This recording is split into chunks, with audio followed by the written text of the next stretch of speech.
Good morning student.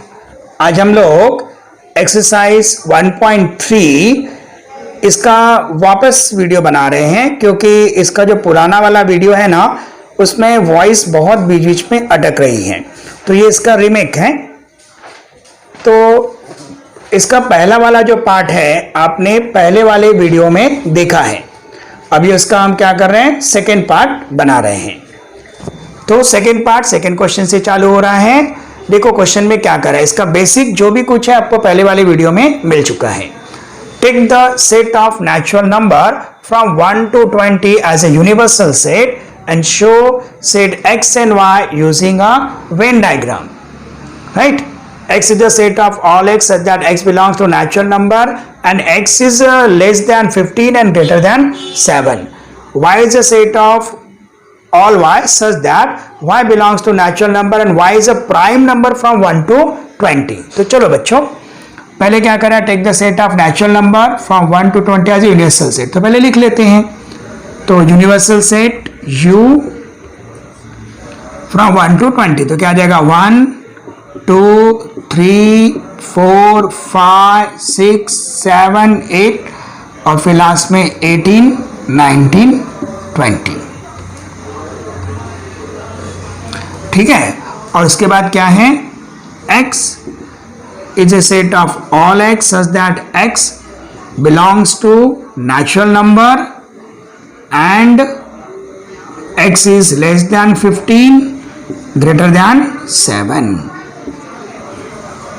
ये set builder form में दिया है, इसको आप लिख लो लिस्टिंग मेथड से।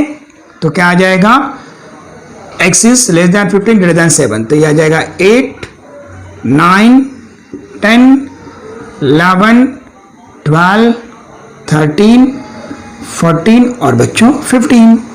और फिर y is a set of all y such that y belongs to natural number, y is a prime number from 1 to 20। ठीक है बच्चों, तो यहाँ पे क्या आ जाएगा, इसको भी हम क्या करते हैं, लिस्टिंग मेथड से लिख लेते हैं। तो बच्चों ये बात ध्यान रखो कि प्राइम नंबर जो होते हैं वो कौन से नंबर्स होते हैं, जो खुद से डिविजिबल और 1 से डिविजिबल हो, लेकिन 1 प्राइम नंबर नहीं होता है। तो स्टार्टिंग किससे होगी, 2 से। 3 प्राइम नंबर है, 4 नहीं है, 5 है, 6 नहीं है, 7 प्राइम नंबर है, 8 नहीं है, 9 नहीं है, 10 नहीं है, 11 है, 12 13 है, 14 15 16 17 है और 19 है। तो ये क्या है, 1 से लेकर के 20 तक के प्राइम नंबर है। 2 3 5 7 11 13 17 और 19। ठीक है, तो हम लोगों को इसे क्या करना है, वेन डायग्राम से रिप्रेजेंट करना है। तो चलो बच्चों फर्स्ट क्वेश्चन का वेन डायग्राम मैं यहाँ पे बना दे रहा हूँ।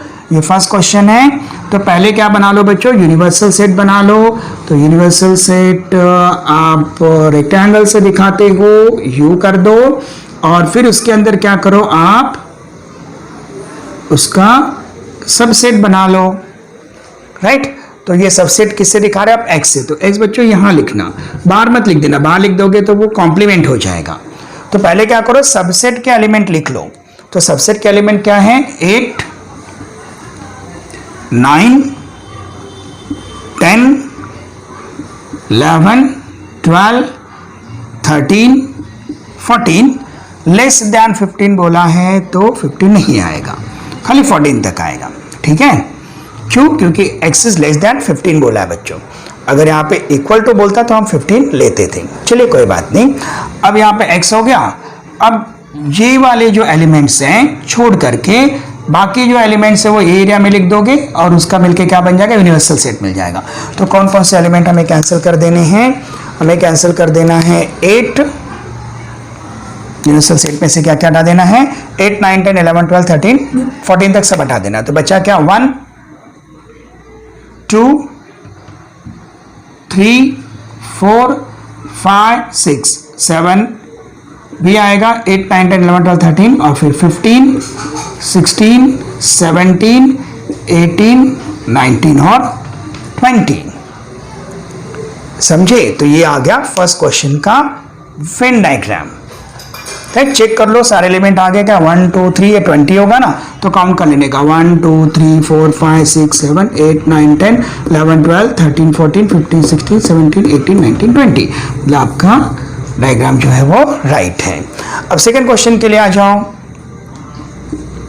सेकंड क्वेश्चन में आपको क्या करना है, इसको वेन डायग्राम से रिप्रेजेंट करना है, जिसके लिए यूनिवर्सल सेट ये है। तो बच्चों अब यहाँ पे वही मेथड, सबसे पहले आप क्या करो, यूनिवर्सल सेट बना लो। यूनिवर्सल सेट क्या बन गया? यू बन गया। और फिर आप बना लो सबसेट, ऐसे दिखा रहे हो ना, तो पहले वो वाले एलिमेंट लिख लो 2 3 5 7 11 13 17 और 19। ठीक है, और फिर बाकी बचे हुए आप ये वाले पोर्शन में लिख दो। तो 1 2 तो है, 3 है, 4 5 है, तो 1 4 6 7 है, 8 9 10 11 तो है, 12 14 15 16 18 और 20। काउंट कर लो 1 2 3 4 5 6 7 8 9 10 11 12 13 14 15 16 17 18 19 20। और वैसे भी 1 2 3 4 करोगे तो 20 तक आपको मिल जाएगा। तो ये हमने क्या किया, क्वेश्चन नंबर 2 सॉल्व किया। बहुत इजी क्वेश्चन है। दोनों को आपको क्या करना था, एक्स और वाई को वेन डायग्राम से रिप्रेजेंट करना था। अब कौन है बच्चों, ये क्या होगा, ये y कॉम्प्लीमेंट होगा और ये x कॉम्प्लीमेंट होगा। तो लिखते वक्त ये बात ध्यान देना, x और y जो सेट है उसको सर्कल के अंदर ही लिखना। अगर आपने बाहर लिख दिया गलती से तो कॉम्प्लीमेंट वाले एरिया में चला जाएगा। ठीक है, अब चलते हैं नेक्स्ट क्वेश्चन की ओर।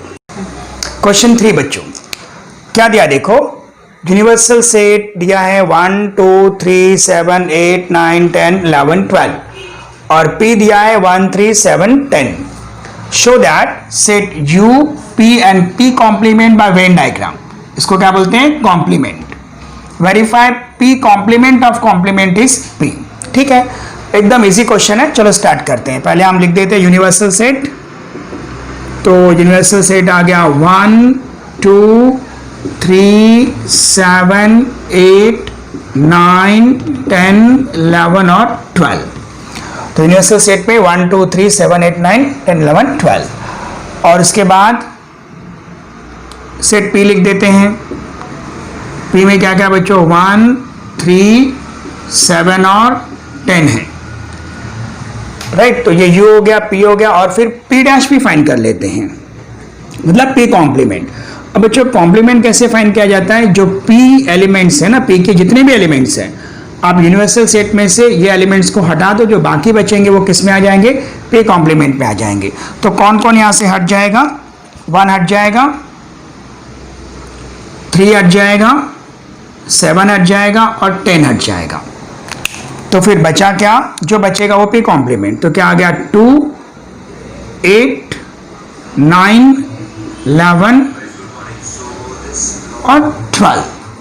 तो क्या क्या आ गया, 2 8 9 11 और 12। ये किस में आ गए, P कॉम्प्लीमेंट में आ गए। तो चलो पहले इसको वेन डायग्राम से बता देते हैं, राइट। फर्स्ट क्वेश्चन सॉल्व कर लेते हैं पहले। तो फर्स्ट क्वेश्चन में इसको हमें किससे बताना है, वेन डायग्राम से बताना है। तो वेन डायग्राम से बताने के लिए आप पहले यूनिवर्सल सेट का वेन डायग्राम बना दो। ये यूनिवर्सल सेट हो गया। फिर सबसेट P U का सबसेट है, तो फिर सबसेट वाला यहां पे ले लो, P यहां लिख दो, अंदर ही लिख देने का। और ये जो एरिया बचेगा ना, ये किसका एरिया होगा, P कॉम्प्लीमेंट का एरिया होगा। मतलब U के एलिमेंट जो P में नहीं है वो P कॉम्प्लीमेंट में आ जाएंगे।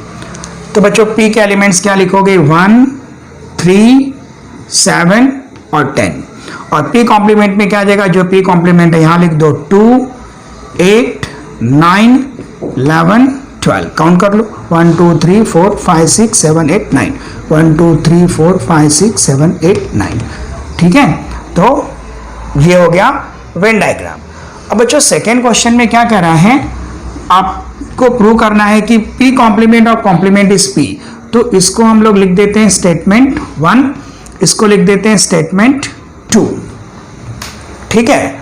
और फिर यहां पे P कॉम्प्लीमेंट ऑफ कॉम्प्लीमेंट, तो P कॉम्प्लीमेंट ऑफ कॉम्प्लीमेंट मतलब अभी क्या करना पड़ेगा, यूनिवर्सल सेट में से P कॉम्प्लीमेंट के सारे एलिमेंट्स हटा दो, जो बचेगा वो क्या होगा, P कॉम्प्लीमेंट ऑफ कॉम्प्लीमेंट होगा। तो क्या क्या हट जाएगा, 2 हट गया, 8 हट गया, 9 हट गया, 11 हट गया, 12 हट गया।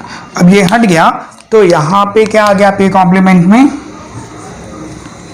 1 3 7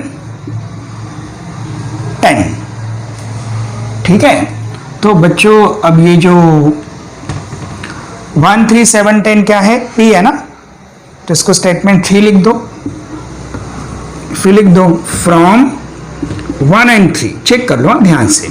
1 में P के एलिमेंट क्या है, 1 3 7 10, और 3 में P कॉम्प्लीमेंट के एलिमेंट क्या है, 1 3 7 10। तो मतलब हम लिख सकते हैं from 1 and 3 P complement of complement is P। तो बच्चों ये बात हमेशा याद रखना कि कोई भी सेट का जो कॉम्प्लीमेंट रहेगा और उसका फिर से कॉम्प्लीमेंट बोला तो क्या आएगा, वही वाला सेट आएगा जो ओरिजिनल सेट है, राइट। तो A complement of complement is A, तो ये ब्लैंक्स में भी पूछा जा सकता है आपको, या ऑब्जेक्टिव के फॉर्म में आ सकता है। तो complement of complement is dash is a original set जो है वो, ठीक है। चलिए अब चलते हैं क्वेश्चन नंबर 4 की ओर। ओके बच्चों, क्वेश्चन नंबर 4 बहुत ही इजी क्वेश्चन। ए आपको दिया है 1 3 2 7, right 3 subset of A, right 3 subset of A. तो क्या लिखोगे, 3 subset of A are as follows. आपको खाली 3 सबसेट लिखा, मगर आप 3 से ज्यादा सबसेट लिख सकते हो। तो अभी देखो पहला जो है इसका सबसेट 1, अभी 1 जो है इसका सबसेट है। फिर दूसरा आ सकता है 3 जो इसका सबसेट है। फिर आ सकता है 2 जो इसका सबसेट है। फिर आ सकता है 7 जो इसका सबसेट है, ठीक है, ठीक से लिख देते हैं। अब इसके अलावा मैं ऐसे भी लिख सकता हूँ 1, 3 ये भी इसका सबसेट है। फिर बच्चों 1, 2 ये भी सबसेट है। फिर 1, 7 ये भी सबसेट है, राइट। फिर यहाँ पे 1 3 2, फिर 1 2 7, राइट। तो ऐसे आप बहुत सारे सबसेट इसके लिख सकते हो, लेकिन यहां पे हमें खाली क्या बोला है 3, तो आप कोई भी एग्जाम में आएगा तो कोई भी 3 आप आंसर में लिख सकते हो। ये एक ओपन एंडेड क्वेश्चन है, ओपन एंडेड क्वेश्चन मतलब इसका answer student to student vary हो सकता है, कोई ये 3 लिखेगा, कोई ये 3 लिख सकता है, समझे। सबसेट का मतलब क्या होता है कि वो सेट के सारे एलिमेंट यूनिवर्सल सेट में मौजूद होंगे, तो वो क्या होगा, सबसेट होगा, ठीक है। अब चलते हैं क्वेश्चन नंबर 5 की ओर। ओके बच्चों, क्वेश्चन नंबर 5 बहुत ही इंटरेस्टिंग क्वेश्चन है और बहुत इजी क्वेश्चन है, ध्यान दो। क्या करा देखो क्वेश्चन में, right the subset relation between the following set. तो जो सेट आपको दिए ना, इनमें आपस में सबसेट रिलेशन क्या है वो आपको लिखना है। देखो कौन कौन सा सेट दिया है, P is the set of residence of Pune, M is the set of residence of Madhya Pradesh, I is the set of residence of Indore, B is the set of residence of India, H is the set of residence of Maharashtra. तो चलो सबसे पहले अब पुणे किस में आता है, महाराष्ट्र में आता है। मतलब पुणे के जितने भी लोग होंगे सब कहाँ रहते होंगे, महाराष्ट्र में रहते होंगे। बड़ा कौन है पुणे के, महाराष्ट्र बड़ा है। इसका मतलब क्या लिखोगे,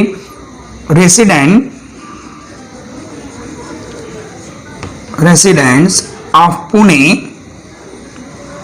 are also resident of Maharashtra, also residence of Maharashtra.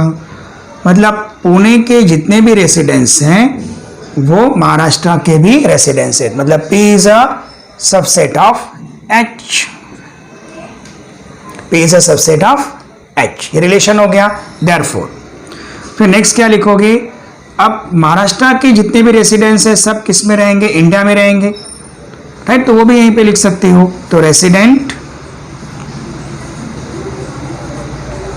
Residence of Maharashtra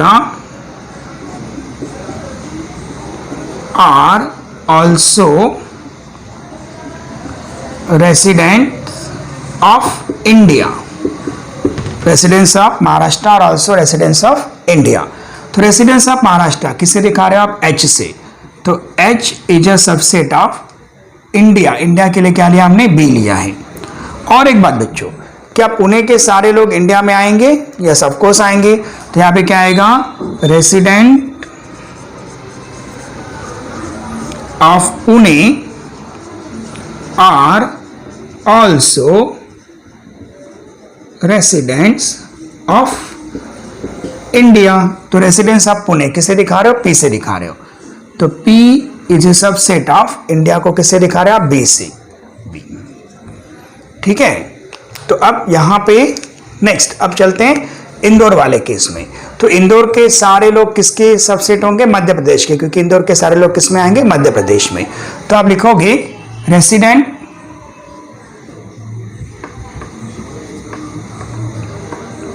of Indore are also resident of Madhya Pradesh. तो इंदौर को किससे देखा हमने, I, तो I is a subset of, Madhya Pradesh को किससे दिखा है, M से, I is a subset of M। और फिर residence of Indore are also residents of India ना, ये इंडिया के भी रेसिडेंट्स होंगे, तो रेसिडेंट्स ऑफ इंडिया, इंडिया को हमने किससे लिखा, B से लिखा है। और बच्चों मध्य प्रदेश के जो लोग हैं वो भी इंडिया में होंगे, तो residents of Madhya Pradesh, resident of Madhya Pradesh are also residents of India. तो मध्य प्रदेश के लिए M is a subset of, और इंडिया के लिए क्या लिया है, B लिया है, तो M is a subset of B। तो ये क्या हो गया, सबसेट रिलेशन हो गया, समझे। अभी आप देख सकते हो कि इसमें जितने भी सेट हैं, राइट, वो सारे सेट के एलिमेंट किस में आ जाते हैं, इंडिया में आ जाते हैं, क्योंकि सब क्या इंडिया का पार्ट है। तो सेकेंड क्वेश्चन क्या पूछा है, which set from the above example can be chosen as a universal set. तो आप लिख सकते हो सेकेंड क्वेश्चन का answer, as all other set are subset of India, therefore set of India set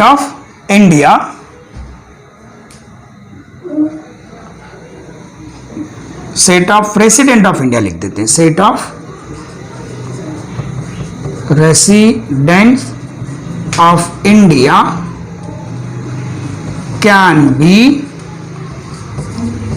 chosen as universal set.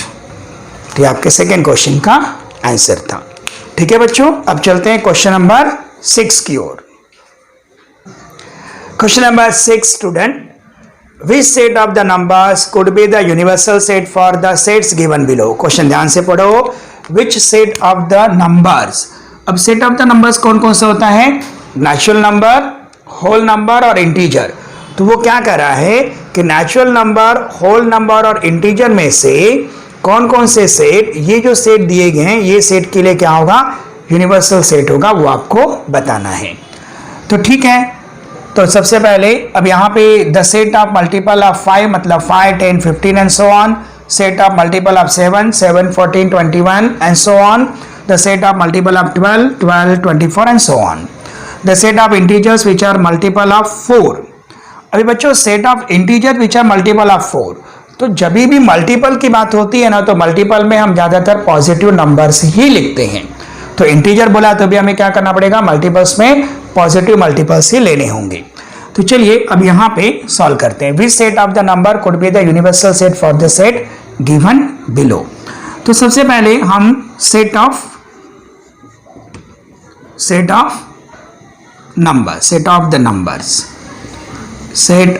The numbers, तो सबसे पहले set of natural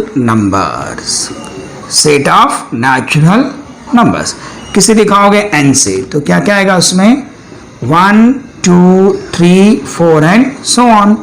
फिर सेट ऑफ होल नंबर्स, अब सेट ऑफ होल नंबर्स में आप कौन से numbers लिखोगे, W, जिसमें 0 इंक्लूड हो, तो 0 1 2 3 एंड सो ऑन। तो ये होगा सेट ऑफ होल नंबर्स। उसके बाद क्या आ जाएगा, the set of integers,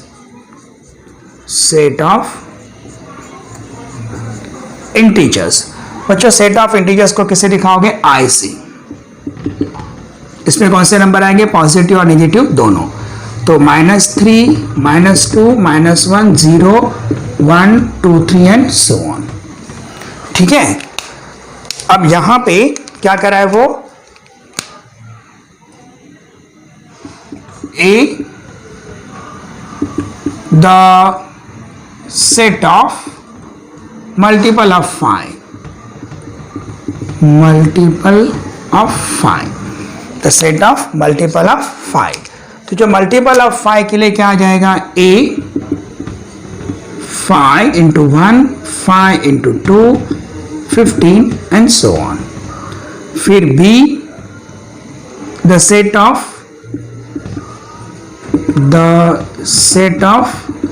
multiple of 7, the set of multiple of 7, तो B 7 14 21 and so on। और C क्या है, the set of multiple of 12, the set of multiple of 12, तो सेट ऑफ मल्टीपल ऑफ 12 क्या लिखोगे, 12 24 36 and so on.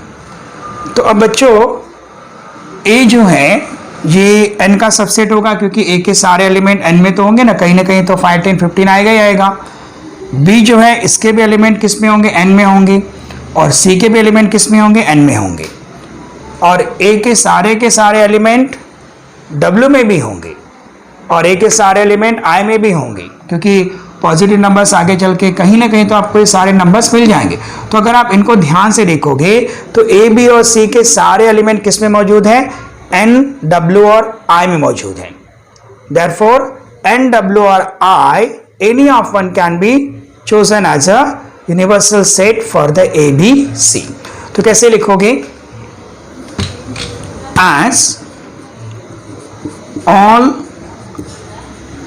elements of set A, B and C are elements of N, W, N और W और I। A, B, C के सारे element N में भी हैं या W में भी हैं और I में भी हैं। Therefore, set of N, W, I, therefore out of N, W, I, any one can be taken as universal set for A, B and C। Universal set for A, B and C। Okay बच्चों, अब इसमें second part भी बाकी है, तो second part को भी solve कर लेते हैं। सेकेंड पार्ट के लिए ये सब हटा देते हैं। अब सेकेंड पार्ट में क्या बोल रहा है, ध्यान से देखो। सेकेंड में बोल रहा है वो the set of integers which are multiple of 4, set of integers which are multiple of 4। तो मल्टीपल ऑफ 4 में क्या आएगा, 4, 8, 12 and so on. Negative numbers आप मल्टीपल्स में नहीं लेते हो। और set of all even square numbers, set of all even square numbers, तो even square number 2 square, 4 square, 6 square and so on. तो बच्चों आप देखो P के सारे एलिमेंट N में है, W में है और I में है, और T के भी सारे एलिमेंट N, W और I में है। तो आप लिखोगे P and T are subsets of any one of the sets from N, W and I, या तो N का या W का या फिर I का। P and T are subsets of any one of the sets from N, W and I। Therefore out of N, W and I any one can be taken as a universal set for P and T। ठीक है, तो ये काफी interesting question था। अब चलते हैं question number 7 की ओर बच्चों। क्वेश्चन नंबर 7, तो लास्ट क्वेश्चन एक्सरसाइज 1.3 का। तो बच्चों देखो क्वेश्चन क्या कर रहा है, let all the student of class 9th is an universal set, let A be the student who scored 50% और more marks in maths, then write the complement of set A. तो बच्चों क्वेश्चन ध्यान से पढ़ो, let all the student of class 9th is a universal set. तो class 9th में सारे बच्चे आ जाएंगे। अब उसमें से ए क्या है, वो सेट है जिसमें बच्चों ने 50% या उससे ज्यादा मार्क्स लिए हैं मैथमेटिक्स में। तो मतलब क्लास में ऐसे बच्चे भी हैं जिन्होंने 50% और उससे लेस मार्क्स लिए मैथमेटिक्स में। यानी यूनिवर्सल सेट में आप क्या लिखोगे, student who scored 50% or more marks in maths and student who scored 50% or less mark in math। complete। अब A, the student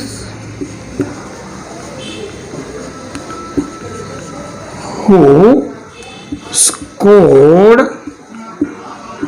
50% or more marks in math। तो बच्चों अब ये वाले जो स्टूडेंट हैं वो इसमें से माइनस करोगे तो क्या आ जाएगा, ए कॉम्प्लीमेंट आ जाएगा। तो यू में तो दोनों टाइप के बच्चे हैं ना, लेस वाले अभी मोर वाले भी, तो मोर वाले हटा दो, तो ए कॉम्प्लीमेंट में क्या आ जाएगा, द स्टूडेंट